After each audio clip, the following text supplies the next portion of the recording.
رسوله الكريم أما بعد فأعوذ بالله من الشيطان الرجيم بسم الله الرحمن الرحيم رب اشرح لي صدري ويسر لي أمري واحلل عقدة من لساني يفقهوا قولي السلام علیکم ورحمۃ اللہ وبرکاتہ۔ ناظرین، گزشتہ پروگرام میں ہم نے دیکھا کہ انسان کو کسی چھوٹی یا بڑی نیکی کو معمولی نہیں سمجھنا چاہیے، اسی طرح چھوٹی چھوٹی برائیوں کو بھی اگنور نہیں کرنا چاہیے۔ نیکیوں کے راستے میں سبقت کرنے کے لیے، دوڑنے کے لیے چھوٹی اور بڑی ہر طرح کی نیکیوں سے خود کو مزین کرتے رہنا چاہیے، لیکن یہ کام وہی کر سکتا ہے جس کا دل بڑا ہو، جس کی سوچ بڑی ہو اور جو اس بڑی جنت کی طلب رکھتا ہو۔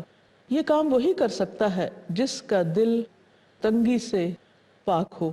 قرآن مجید میں اللہ تعالیٰ فرماتے ہیں وَمَن يُوقَ شُحَّ نَفْسِهِ فَأُولَٰئِكَ هُمُ الْمُفْلِحُونَ، جو شخص اپنے نفس کی تنگی سے بچا لیا گیا تو ایسے ہی لوگ کامیاب ہیں۔ تو کامیابی کے لیے ضروری ہے کہ انسان دل کی تنگی سے محفوظ ہو، کیونکہ دل کی وسعت سے ہی نیکیوں میں وسعت آ سکتی ہے، اور یہ وسعت فرد اور جماعت یعنی ایک شخص اور پوری قوم کی ترقی کے لیے ضروری ہے، کیونکہ اسی میں اجتماعی فلاح کا راز ہے۔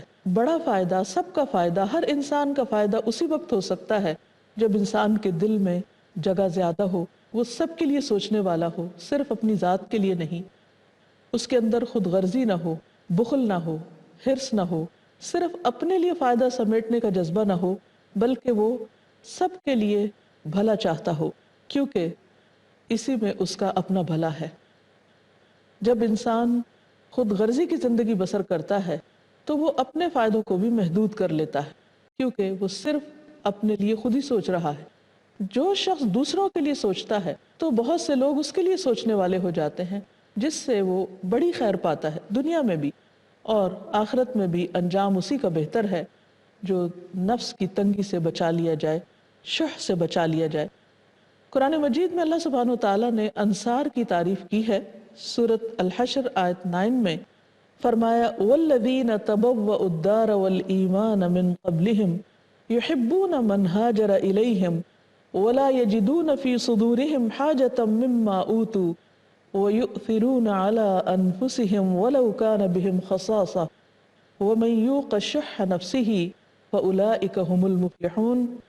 اور وہ لوگ جو ان مہاجرین سے پہلے ایمان لا چکے تھے، یعنی مدینہ میں انصار اور یہاں دارالہجرت میں مقیم تھے، جو بھی ہجرت کر کے ان کے پاس آئے، یعنی مہاجرین مکہ سے، وہ اس سے محبت کرتے ہیں، یعنی جو بھی آیا اس سے محبت کرتے ہیں، اور جو کچھ انہیں دیا جائے وہ اپنے دلوں میں اس کی کوئی حاجت نہیں پاتے، یعنی انہیں کچھ لینے کی غرض نہیں، اور ان مہاجرین کو اپنی ذات پر ترجیح دیتے ہیں، پریفرنس دیتے ہیں، خواہ خود محتاج ہوں، خود ضرورت مند ہوں۔ اور جو شخص اپنے نفس کی تنگی سے بچا لیا گیا تو ایسے ہی لوگ کامیاب ہیں۔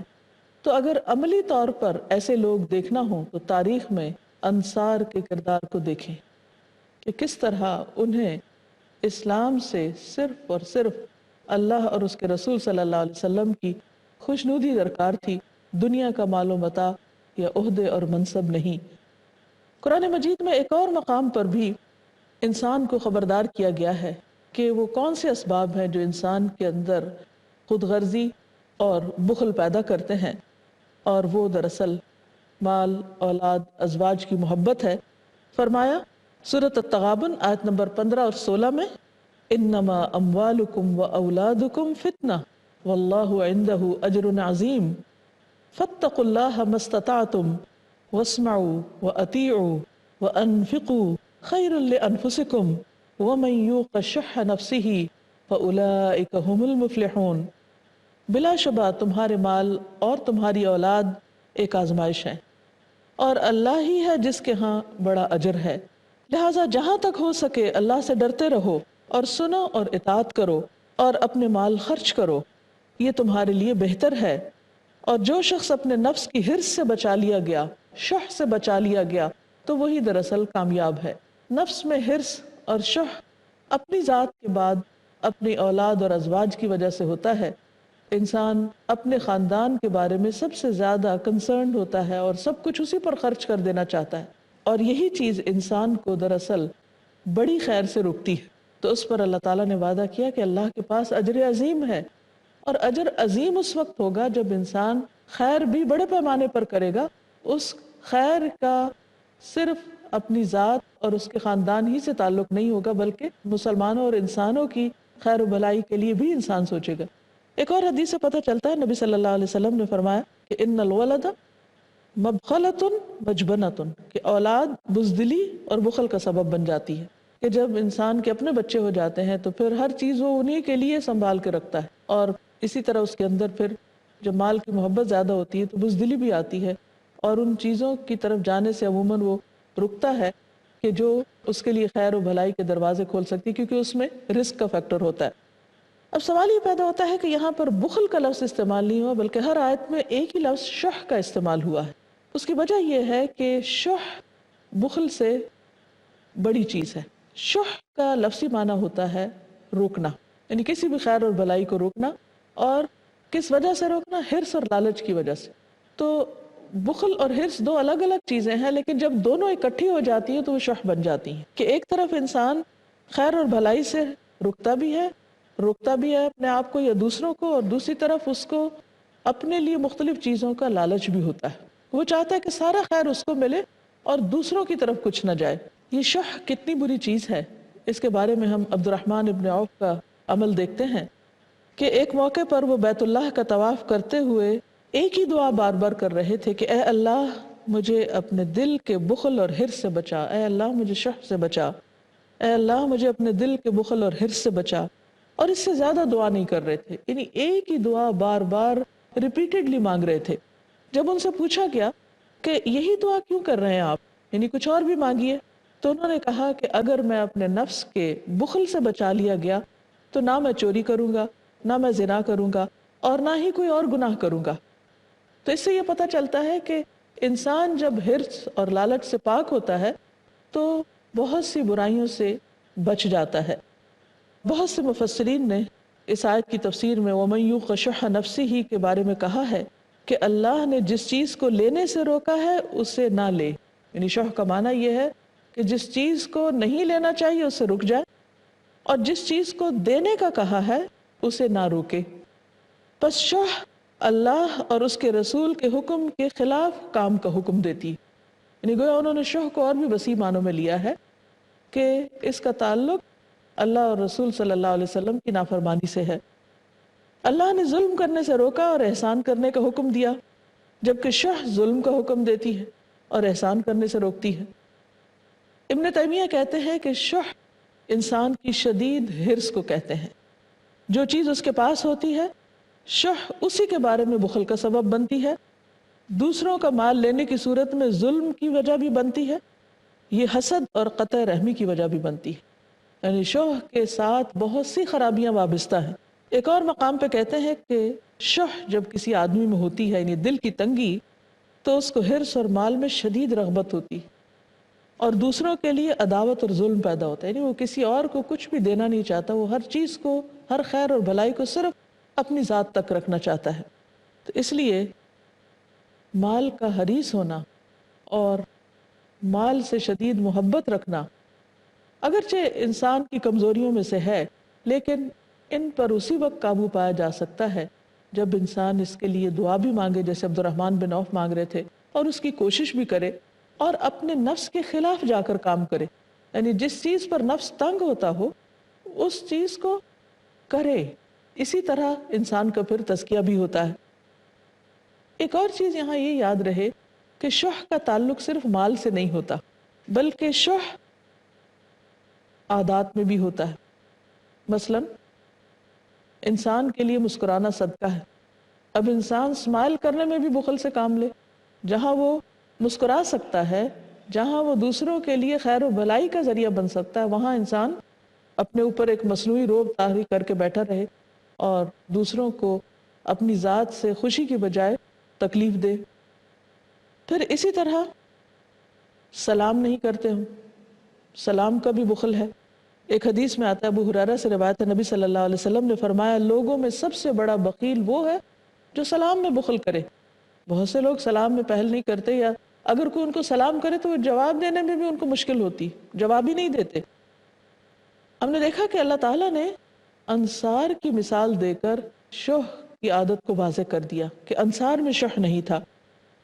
کیوں؟ اس لیے کہ انہوں نے اپنی ہر چیز میں مہاجرین کو شامل کیا تھا، مال میں، باغات میں، گھر میں، حتیٰ کہ عبد الرحمن بن عوف اور سعد بن ربیع کے درمیان جو بھائی چارہ تھا، تو سعد کے بارے میں آتا ہے کہ انہوں نے حضرت عبد الرحمن بن عوف سے کہا کہ میں انصار میں سب سے زیادہ دولت مند ہوں، اس لیے آپ میرا آدھا مال لے لیں، میری 2 بیویاں ہیں، ان میں سے آپ جس کو چاہیں میں طلاق دوں گا، جب وہ عدت پوری کر لے تو آپ اس سے نکاح کر لیں۔ لیکن عبد الرحمن بن عوف کا اخلاق اور کردار کیا تھا؟ ان کی بھی نظر ان کے گھر اور مال پر نہیں تھی۔ وہ کہنے لگے بارک اللہ لک فی اہلک و مالک، اللہ تمہیں تمہارے گھر میں اور مال میں برکت عطا کرے، دلونی علی السوق، مجھے بازار کا راستہ دکھاؤ، یعنی میں خود کام کروں گا، محنت کروں گا۔ تو اس سے پتہ چلتا ہے کہ صحابہ کرام کے اخلاق اور کردار کس قدر اعلیٰ تھے اور وہ کس قدر دنیا کی محبت اور حرص سے خالی تھے۔ یہی وجہ ہے کہ انہوں نے ہر چھوٹی نیکی سے بھی استفادہ کیا۔ تاریخ کی کتابوں میں آتا ہے کہ کس طرح ایک مرتبہ کچھ مہمان آئے، نبی صلی اللہ علیہ وسلم نے صحابہ کو ان کی خدمت کے لیے کہا، لیکن ایک انصاری نے حامی بھر لی اور مہمان کو اپنے گھر پہ لے گئے اور چراغ بجھا دیا، اپنے بچوں کو جو بھوکے تھے سلا دیا، اور خود یوں ظاہر کیا کہ جیسے وہ بھی کھا رہے ہیں، اور سارا کھانا مہمان کو کھلا دیا۔ یہ ایک ایسی مثال ہے کہ انسان اگر اپنے آپ کو ایسی جگہ پر رکھ کر دیکھے کہ جب اپنا یا بچوں کا یا گھر والوں کا بھوک سے برا حال ہو، اس وقت بغیر محسوس کرائے دوسرے کو کھلانا اور دوسرے کی ضرورت پوری کرنا کس درجے کی نیکی ہے، کتنا اعلیٰ اخلاق اور کردار ہے۔ خود نبی صلی اللہ علیہ وسلم کے طرز عمل میں ہمیں یہ صورت نظر آتی ہے۔ ایک موقع پر ایک خاتون نبی صلی اللہ علیہ وسلم کے لیے ایک حاشیے والی چادر لے کر آئی اور کہا کہ یا رسول اللہ صلی اللہ علیہ وسلم، میں نے خاص طور پر آپ کو پہنانے کے لیے یہ چادر اپنے ہاتھ سے بنی۔ آپ صلی اللہ علیہ وسلم نے اسے لیا، آپ کو اس کی ضرورت بھی تھی، اور پھر جب آپ باہر تشریف لے گئے تو آپ نے وہ چادر پہنی ہوئی تھی۔ لوگوں میں سے ایک شخص بولا یا رسول اللہ صلی اللہ علیہ وسلم، یہ مجھے دے دیجئے۔ آپ نے فرمایا اچھا لے لینا۔ اس کے بعد اپنی مجلس میں آپ تھوڑی دیر بیٹھے اور پھر گھر واپس تشریف لے گئے تو وہ چادر طے کر کے آپ نے اس شخص کو جس نے اس کا سوال کیا تھا اس کو دے دی۔ تو لوگوں کو یہ بات اچھی نہیں لگی، انہوں نے فوراً اس شخص سے کہا کہ تم نے مانگ کر اچھا نہیں کیا، کیونکہ نبی صلی اللہ علیہ وسلم کو خود اس چادر کی ضرورت تھی، اور آپ کسی کے سوال کو رد نہیں کرتے، کسی سائل کو لوٹاتے نہیں ہیں۔ تو اس پر اس شخص نے اپنا عذر پیش کیا کہ میں نے تو یہ چادر اس لیے لی تھی کہ میں اس کو جب مروں تو اپنا کفن بناؤں۔ لیکن اس واقعے میں جو اصل چیز ہے وہ کیا ہے کہ نبی صلی اللہ علیہ وسلم کو خود اس چادر کی ضرورت تھی، لیکن جب کسی نے اس کے لیے سوال کیا تو آپ صلی اللہ علیہ وسلم نے اپنی ضرورت کو پیچھے ڈال کر اس کی خواہش کو پورا کر دیا۔ یہ ہے خلق عظیم، عظیم اخلاق، اور یہ اسی کا ہو سکتا ہے جس کا دل شح سے خالی ہو۔ اسی طرح افضل ترین صدقہ وہ صدقہ ہوتا ہے کہ جو ایسی حالت میں کیا جائے جب انسان کو خود بھی اس چیز کی ضرورت ہو اور دل میں رکاوٹ آ رہی ہو اور انسان کے اپنے پاس بھی بہت نہ ہو، لیکن اللہ کی خوشی کے لیے، اللہ کی رضا کے لیے وہ دوسرے کو اپنی ذات پر ترجیح دے۔ حدیث میں آتا ہے نبی صلی اللہ علیہ وسلم سے پوچھا گیا کہ ای الصدقۃ افضل، سب سے افضل صدقہ کیا ہے؟ آپ نے فرمایا ان تصدق وانت صحیح شحیح، کہ تم صدقہ کرو جبکہ تم صحت مند ہو اور دل میں تنگی بھی ہو۔ تأمل الغنا وتخشى الفقر، تمہیں مالدار ہونے کی امید ہو لیکن اس کے ساتھ ساتھ فقر کا بھی ڈر ہو، یعنی حالات ایسے نہ ہو کہ جس میں اپنے لیے بہت ہو، خود بھی انسان ضرورت مند ہو، لیکن جب وہ کسی کی ضرورت کو دیکھے تو اپنی ضرورت کو پیچھے کر دے اور دوسرے کی ضرورت کو پورا کر دے۔ یہ ہے دراصل اسلامی اخلاق۔ دوسری طرف ہم یہ بھی دیکھتے ہیں کہ شح کے نقصانات کیا ہیں، یعنی جہاں سخاوت کے اور دوسروں کو دینے کے اور دل کی وسعت کے فائدے بہت ہیں، وہاں دل کی تنگی کے نقصان بھی بہت ہیں۔ نبی صلی اللہ علیہ وسلم نے فرمایا کہ انسان میں سب سے بدترین چیز بے صبر پن کے ساتھ بخل اور حد سے زیادہ بزدل ہونا ہے، یعنی بے صبرا پن بھی اور ساتھ بخل بھی، یعنی شح کہ انسان کے اندر، جس کے لیے فرمایا شح ہالع اور جبن خالع، یہ دو چیزیں انسان کی بدترین صفات ہیں۔ اسی طرح شح جو ہے یہ ایمان کے بھی منافی ہے۔ مسند احمد کی روایت میں آتا ہے، نبی صلی اللہ علیہ وسلم نے فرمایا لا یجتمع شح و ایمان فی قلب رجل مسلم، کہ کسی مسلمان انسان کے دل میں ایمان اور شح اکٹھے نہیں ہو سکتے، کیونکہ ایمان کا تو خاصہ یہ ہے کہ جب وہ دل کے اندر اترتا ہے تو دل کو خوبصورت بنا دیتا ہے، دل کے اندر وسعت پیدا کر دیتا ہے، دل کے اندر اللہ کی محبت بھر دیتا ہے۔ پھر یہ کیسے ہو سکتا ہے کہ جس دل میں اللہ کی محبت ہو، جس دل میں اللہ کی عظمت ہو، جس دل میں اللہ کا تقوی ہو، جس دل میں اللہ پر توکل ہو، یقین ہو، اعتماد ہو، بھروسہ ہو، وہ انسان پھر دل کا تنگ ہو اور دل کی تنگی ساتھ ہی ہو اس کے؟ ایسا نہیں ہو سکتا، یعنی یا ایک چیز ہوگی یا دوسری ہوگی۔ ایمان ہوگا تو شح رخصت ہو جائے گی، اور اگر شح ہوگی تو ایمان میں کمزوری واقع ہو جائے گی، کیونکہ نبی صلی اللہ علیہ وسلم نے فرمایا کہ ایک مسلمان کے دل میں ایمان اور بخل اکٹھے نہیں ہو سکتے۔ پھر آپ دیکھیے کہ شح یا دل کی تنگی جو ہے وہ بہت بڑے بڑے گناہوں کا ذریعہ بنتی ہے۔ دنیا میں قتل و غارت، فساد، چوری، ظلم، ان تمام خرابیوں کی بنیاد اور جڑ انسان کے دل کی تنگی، حرص اور لالچ ہے۔ نبی صلی اللہ علیہ وسلم نے فرمایا شح سے بچو، بخل سے بچو، کیونکہ اس نے تم سے پہلی قوموں کو تباہ کر دیا تھا، ہلاک کر دیا تھا۔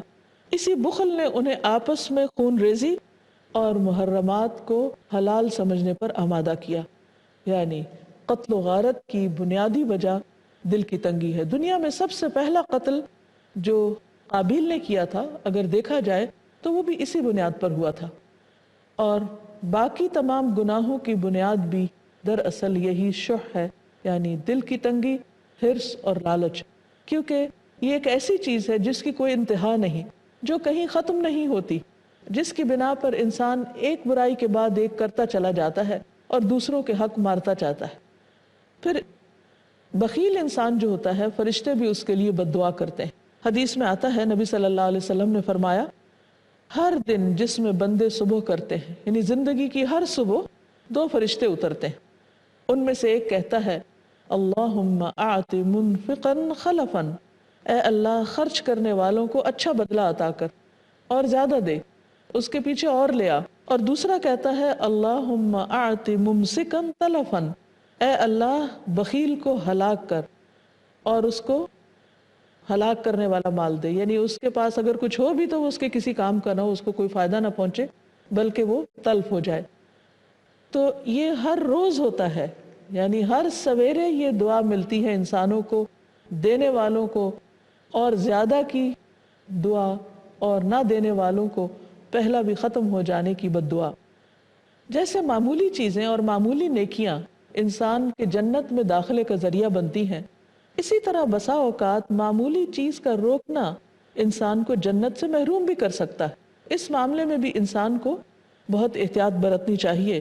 نبی صلی اللہ علیہ وسلم جب کعب بن مالک کی عیادت کے لیے گئے تو آپ نے کعب سے فرمایا کہ اے کعب خوش ہو جاؤ۔ آپ صلی اللہ علیہ وسلم ان کو خوشخبری دے رہے تھے، کیونکہ بیماری جو ہے وہ انسان کے گناہوں کو دور کرنے کا ذریعہ بنتی ہے۔ تو ان کی ماں نے فوراً کہا کہ اے کعب تمہیں جنت کی مبارک ہو، حالانکہ آپ نے جنت کی بات نہیں کی تھی، ویسے عمومی بشارت دی تھی۔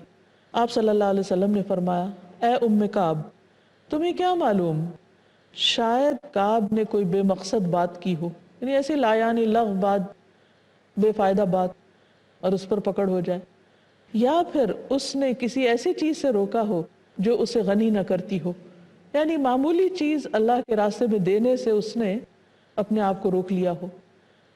تو اس سے اندازہ لگایا جا سکتا ہے کہ بعض اوقات کوئی دوسرا شخص کسی چیز کا ہم سے زیادہ ضرورت مند ہوتا ہے، لیکن ہم خود غرضی کا مظاہرہ کرتے ہوئے اس کی ضرورت سے آنکھ بند کر لیتے ہیں، اور نتیجتاً فرشتے کی وہ دعا قبول ہو جاتی ہے کہ اللہ روکنے والے کا پہلا بھی ضائع کر دے، اور اس طرح انسان خیر و بھلائی کے دروازے اپنے اوپر بند کر لیتا ہے، نہ صرف یہ کہ دنیا میں بلکہ آخرت کا بھی نقصان کر بیٹھتا ہے۔ اس لیے انسان کو چاہے چھوٹی نیکی ہو یا بڑی، جب بھی موقع ملے اسے کر گزرے، اور دینے کے معاملے میں بخل سے کام نہ لے، چاہے وہ اسمائل ہو، چاہے سلام ہو، چاہے اچھا مشورہ ہو، چھوٹی چھوٹی چیزیں جس سے وہ دوسرے کا دل خوش کر سکتا ہو۔ اب یہ کہ شح کا علاج کیا ہے؟ کثرت سے اللہ کی تسبیح بیان کرنا انسان کے دل کے اندر وسعت پیدا کرتا ہے۔ حدیث میں آتا ہے، نبی صلی اللہ علیہ وسلم نے فرمایا، جس سے مال خرچ کرنے پر بخل ہو، یا جو شخص مال خرچ کرنے پر بخیل ہو، یعنی اس کا دل نہ چاہتا اور اس کے لیے بہت ہی مشکل ہو کچھ کسی کو دینا، تو اسے کثرت کے ساتھ سبحان اللہ و بحمدہ پڑھنا چاہیے، کیونکہ یہ اللہ کے نزدیک اللہ کے راستے میں سونے کا پہاڑ خرچ کرنے سے زیادہ پسندیدہ ہے۔ یعنی بسا اوقات انسان نہیں خرچ کر سکتا، اپنی تنگی کے اوپر قابو نہیں پا سکتا، تو اس کا علاج یہ ہے کہ پھر انسان اللہ سبحانہ وتعالیٰ کی تسبیح کثرت سے کرے، تو انشاءاللہ اس کی برکت سے اس کا دل بھی وسیع ہوگا، اور بخل کر کے جو گناہ اس کو ہو رہا ہے اس کا بھی ازالہ ہو جائے گا انشاءاللہ۔ پھر اسی طرح آپ صلی اللہ علیہ وسلم نے فرمایا، 3 برائیاں ہلاک کرنے والی ہیں: بخل جس کی پیروی کی جائے، خواہش نفس جس کے پیچھے چلا جائے، اور انسان کا اپنے آپ کو بڑی چیز سمجھنا، اپنے اوپر اپنے بارے میں خوش فہمی کا شکار رہنا کہ میں بہت اچھا انسان ہوں، بہت قابل ہوں، بہت اہل ہوں، یعنی اسے صرف اپنی ہی خوبیاں نظر آئیں اور باقیوں کی خوبیاں یا کسی اور کی کوئی نیکی یا کام اس کی نگاہ میں نہ جچے۔ اس لیے ہم سب کو دعا بھی مانگنی چاہیے کہ اللہ تعالی ہمیں بخل سے محفوظ رکھے، شح سے محفوظ رکھے۔ نبی صلی اللہ علیہ وسلم نے یہ دعا بھی سکھائی ہے، سنن نبی داؤد میں آتی ہے، اللہم انی اعوذ بک من البخل، اے اللہ میں تیری پناہ میں اپنے آپ کو دیتا ہوں بخل سے۔ انصار کی مثال تو قرآن مجید میں آئی ہے، لیکن اس کے علاوہ بھی بہت سے ایسے نیک لوگ گزرے ہیں کہ جن کے اندر خیر و بھلائی تھی، لیکن سوال ہی پیدا ہوتا کہ یہ خیر و بھلائی کہاں سے آئی، کیسے آئی؟ یہ دراصل قرآن و سنت کی تعلیمات ہوتی ہیں جو تمام انسانوں کو فائدہ دیتی ہیں۔ اس میں ایک مشہور واقعہ ہے قیس بن سعد بن عبادہ کا۔